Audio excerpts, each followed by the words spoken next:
This is how to play Winds of Numa Sera.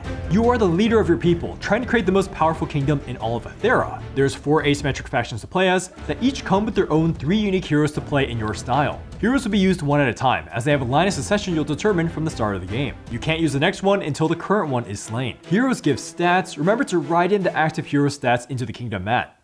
To win the game, be the first to achieve any 2 of the 4 victory conditions. These are controlling 4 strongholds at the same time. You're a conqueror. Reaching level 3 in any 2 skill types. You're a master. Unlocking all 5 of these different class cards. You're a legend. Or slay any 2 enemy heroes. You're a champion. The moment anyone has achieved any 2 of these victory conditions, the game ends immediately. Now here's how a round works. There's 4 phases to a round as indicated on your kingdom mat. But don't worry about waiting too long, because during every phase of a round, all players will do them all at the same time, aka simultaneously, or in turn order starting for the first player, depending on the phase. So for the first phase, income, everyone just collects their money from the World Bank. Look at residual capital icons you have and take that much capital, aka money. You'll also do special start of round actions you may have, like maybe check your heroes and strongholds for this icon. You won't start with any strongholds though. Here, if you own Den of Vale, you put 1 capital from the bank onto it.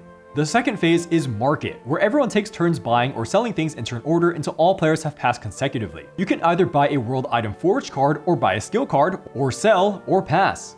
The cost is always on the top right. When you buy items, the item goes into an equipment slot on your player mat, and can likely modify your stats. Make sure to update them using your dry erase markers. When you buy skills, they get added to your existing skill cards, and give more bonuses the higher your skill level is. For example, a Forge skill can upgrade 1 equipment slot. So now we can use this item's upgraded ability.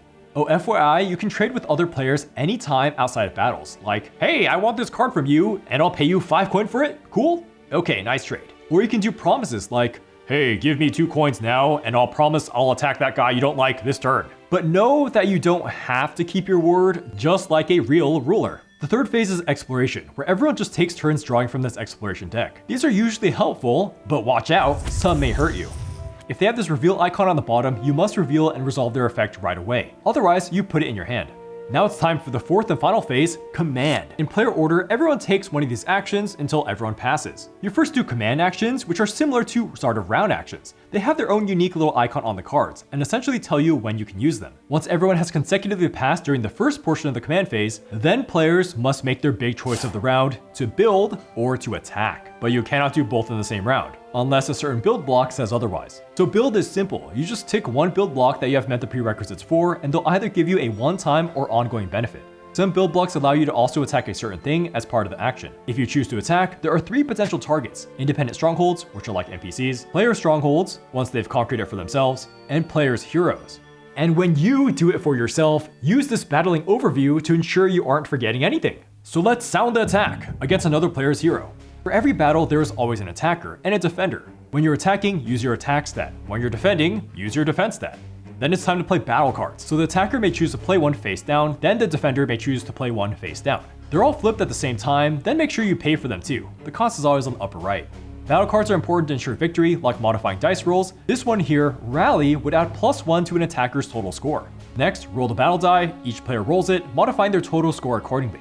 Whoever has the higher total number wins as you determine outcome. If an attacker wins, the amount they won by is the damage they dealt, how much loss of power the losing hero takes. If this makes them go to 0, they're slain, and the victorious player takes their hero and adds it towards progress of being a champion. The player whose hero was slain then has their next hero in their line of succession come forth and take the throne, and they immediately inherit all skills and equipment that was attached to their predecessor. Oh, you can also target opponent's strongholds, where it's basically the same thing, but now the defender uses the stronghold's defense stat, and if the attacker wins, they get to take that stronghold for themselves. Attackers can also choose to attack independent strongholds on the map board, which are like NPCs. They don't roll die or play battle cards, but you do, so this can sometimes be easier or more predictable than attacking another player's stronghold. And be sure to keep track of the locked classes in your hand, as achieving mini milestones will unlock these throughout the game. So yeah, that's the gist of a round. At the end of a round, pass the first player token to the next player on the left so that the turn order changes. Do these 4 phases, you can trade at any time except for when battling, and just be the first to achieve 2 of these 4 win conditions to become the most powerful kingdom in Thera.